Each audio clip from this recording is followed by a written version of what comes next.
আল্লামা মামুনুল হক, ওনার সাথে আজকে ফিজিক্যালি আমার প্রথম দেখা।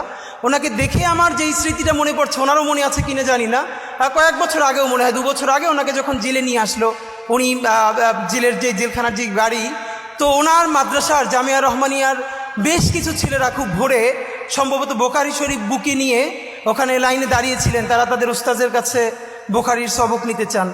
তো উনি সেই জেলের গাড়ির মধ্য থেকে বলছেন, এই পড়া ছাড়বা না, এইভাবে পড়বা।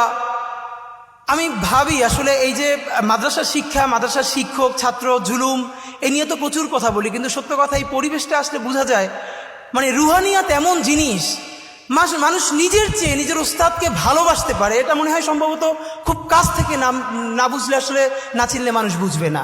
তো শিক্ষক উনি যখন বলছেন যে এরকম পড়তে শুরু করবা, পড়া ছাড়বা না, তখন সেই ছেলেগুলো বুকে বোখারি শরীফ জড়াই ধরে কাঁদতেছে রাস্তার মধ্যে, হ্যাঁ হুজুর এটা শুনবো।